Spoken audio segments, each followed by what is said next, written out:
Hello and welcome back once again to Viking Whiskey. It's 2021. It's the new year. A few days into the new year though, but this is my first review of the year. Today it's a 20-year-old Glen Scotia.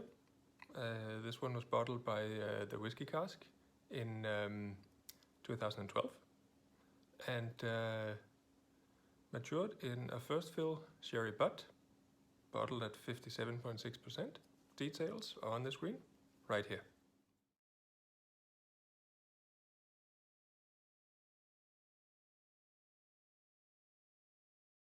All right, there we are.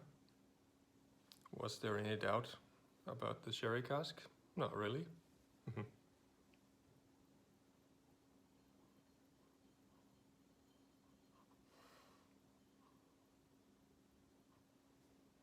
There's fresh dried raisins, sweet, there's dates, figs, fig marmalade, strawberries, toffee, some honey, good dose of vanilla,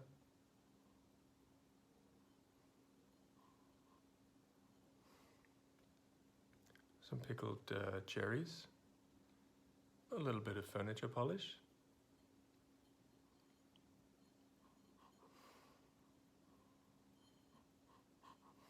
there's a good dose of brine also, some seawater, a little bit of leather and pipe tobacco pouch.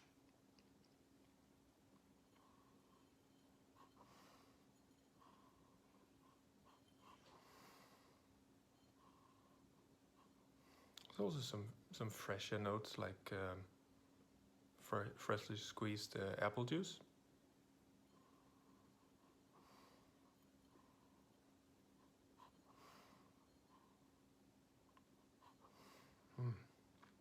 It's a little bit of this old wooden cabinet.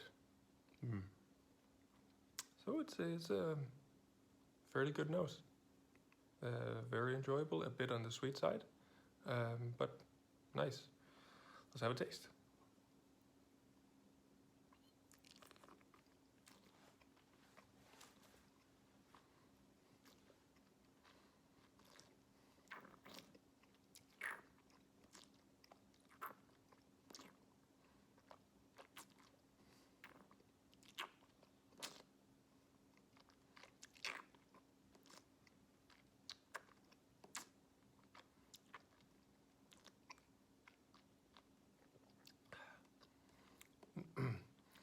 On the palate is a different beast completely.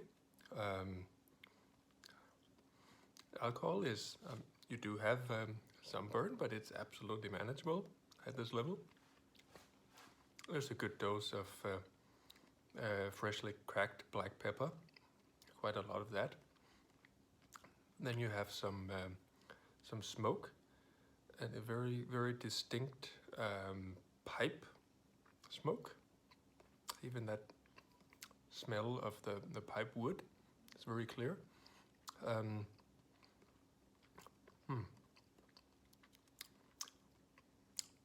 gonna go with a dab of engine oil and more of these wood spices and quite a lot of oakiness. There's definitely some woody bitterness.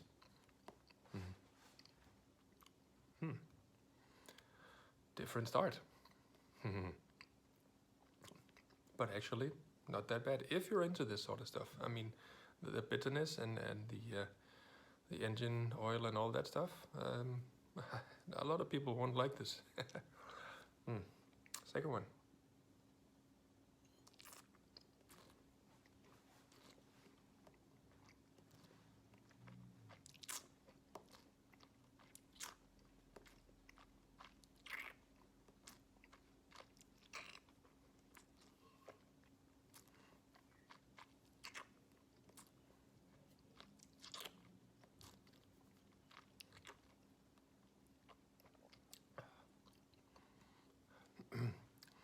There's a bit more smoke.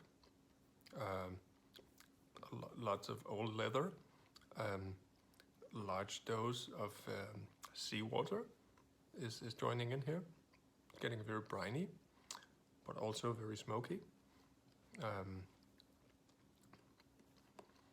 a little bit of rubber and smoked herring, but it's not. It doesn't have that greasy, oily feel, or the olive oil or anything like that. It just has that lightly fatty smoked fish.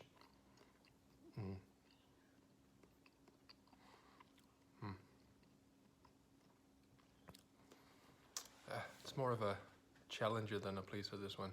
There's really not a lot of sweetness. I basically haven't said a word about anything sweet, so that was all in the nose, which was really on the sweet side. So far it's a lot more dry and still has those bitter notes and lots of smoke and brine. Last one.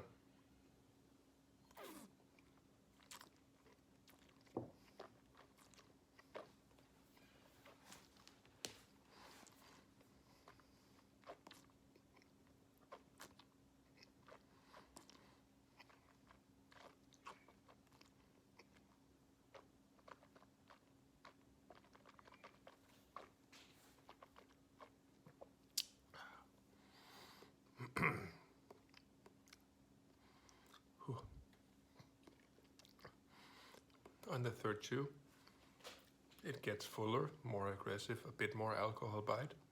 It gets a bit drier, and as sweetness was already really not there, it's absolutely super not there now. Dry and bitter and really, really smoky. Some campfire ashes and embers here. It's just a light, very light note of sulfur sort of toying around in there, but it's all right.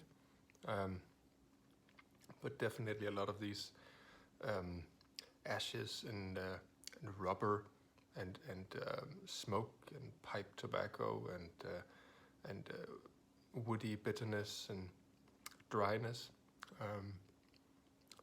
Not anything sweet or even sweetish around here.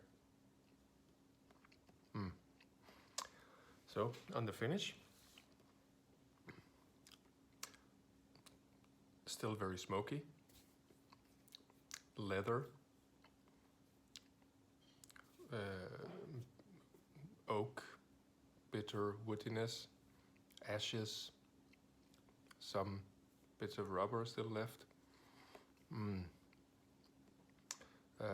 And the seawater is still there. But no sweetness to be found anywhere, which is a bit of a shame. That would have really lifted it up.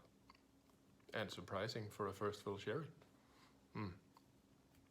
So, rating this guy, the nose is very nice, bit on the sweet side, but still a good sherry nose. That was an 88. Taste-wise, it actually did quite a good job at the expression it wanted to make. I'm sure this is what it wanted to make. Had it been a little bit sweeter, it would have really gotten all the way out there. It's an aggressive expression and definitely not for the faint of heart. So I'm gonna say, taste-wise, it's an 86. Because I really kind of liked it. But I can understand a lot of people wouldn't. The finish is very, very decent. There are no bells and whistles because that would have required a bit of sweetness to round it off. But it definitely comes down as it should, giving the palate.